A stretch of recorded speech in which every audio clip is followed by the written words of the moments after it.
তামোলপুৰ অঞ্চলত নিতৌ হাতীৰ তাণ্ডৱ দেখিবলৈ গৈছে। দীৰ্ঘদিন ধৰি হাতী আৰু মানুহৰ যি সংঘাত আচলতে তীব্ৰ ধাৰণ কৰা পৰিলক্ষিত হৈছে।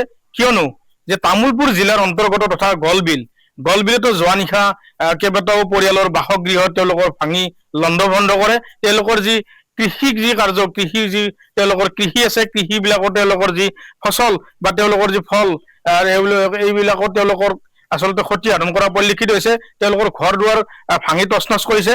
ইয়াত স্থানীয় লোকসকল উপস্থিত আছে। মই পোনপ্ৰথমতে কেমেৰা সহযোগীক তেওঁলোকৰ মন্তব্য লোৱাৰ আগত ইয়াৰ পৰিৱেশ দেখুৱাবলৈ অনুৰোধ জনাইছো। কিয়নো নিতৌ ইয়াত হাতী তাণ্ডৱ চলাই দেখা পোৱা যায়। কিয়নো ইয়াত কেইবাটাও বাসগৃহ ভঙাৰ লগতে ইয়াত কেইবাগৰাকীও ঘূৰ্ণীয় হ'বলগীয়া হৈছে হাতীৰ আক্ৰমণৰ লগতে কেইবাগৰাকীও লোক মৃত্যুবৰণ কৰিছে। ইয়াৰ স্থানীয় লোক আছে, মই স্থানীয় লোকৰ সৈতে কথা পাতিবলৈ চেষ্টা কৰিম।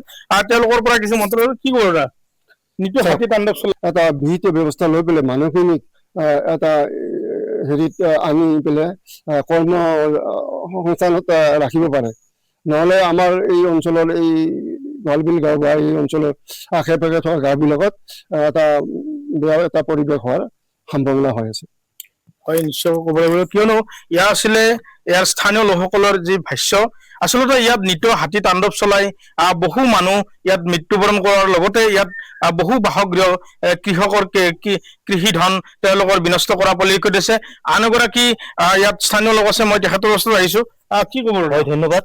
মই আপোনালোকৰ চেনেলটোৰ জৰিয়তে সকলোকে মই ধন্যবাদ জ্ঞাপন কৰিছো। আৰু যোৱাকালি আমাৰ দাদাই ক'লে, আৰু যোৱাকালি সেই সূত্ৰে যোৱাকালি প্ৰায় 1:30 মান বজাত আমাৰ গোৱালবিল গাঁৱৰে স্থানীয় ঘৰ তাত আহিছিল। তেখেতৰ গিৰিয়েকো নাই, স্বৰ্গগামী হৈছে সনাতন দাস। আৰু তেখেতৰ সুপত্নী আৰু এজনী ছোৱালী থাকে, বাকী এজনী বাহিৰত থাকে আৰু এজনী বিয়া দিছে।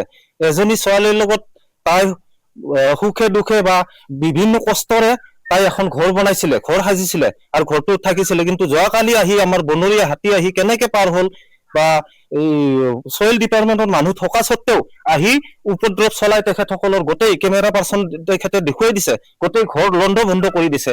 PMYৰ ঘৰৰ ওচৰতে এটা ভালকে ঘৰ বনাইছিলে কেইদিনমান আগতে, যে ঘৰটোত আমি সুখে দুখেৰে থাকিম, গোটেইখিনি ধ্বংস কৰি দিছে, পাকঘৰ পৰ্যন্ত ধ্বংস কৰি দিছে। আৰু ওচৰতেই আমাৰ তেখেতসকলৰ পশুধন আছে, সেইখিনি জেগাও অনিষ্ট কৰিছে। ধান থকা বুলি পেলাই সুৰ সোমাই পেলাই লণ্ডভণ্ড কৰি দিছে। কিন্তু পেপুৱা লাগি সিহঁতে দুয়োটাই ঘৰৰ ভিতৰত সোমাইছে। ইয়াত বন বিভাগ ব্যৰ্থ হৈছে নেকি? বন বিভাগক আমি বহুদিন আগতে কৈছিলো। যোৱাবাৰ আমাৰ 2জনকৈ ব্যক্তি হেৰুৱালে আমাৰ গোৱালবিল গাঁৱৰ। ওচৰে পাছৰেতো বহুত হেৰুৱাইছো আমি নাম ক'বলৈ নাযাওঁ। কিন্তু আমি প্ৰশাসনক আমি লিখিতভাৱেও দিছো, চাইন লৈ দিছো। কিন্তু তেখেতসকলে কি কাৰণত মই ক'ব নোৱাৰো, তেখেতসকলে ব্যৰ্থ হোৱা বুলি আমি ক'ব বিচাৰো। কাৰণ তেখেতসকলৰ পোহৰাৰ মাজেদি আহি পেলাই গোৱালবিলত আহি জাতালু পাৰ হৈ সুন্দৰপুৰ পাৰ হৈ পেলাই গোৱালবিলত আহি তেখেতসকলৰ এই হাতীয়ে উপদ্ৰৱ চলাইছে। হয়, ইয়াৰ আছিলে স্থানীয় লোকৰ ভাষ্য। তেওঁলোকে উল্লেখ কৰিছে, কিয়নো ইয়াত যি নিতৌ হাতী যি তাণ্ডৱ চলাই আচলতে বহু লোকৰ ইতিমধ্যে আমি উল্লেখ কৰিছোৱে।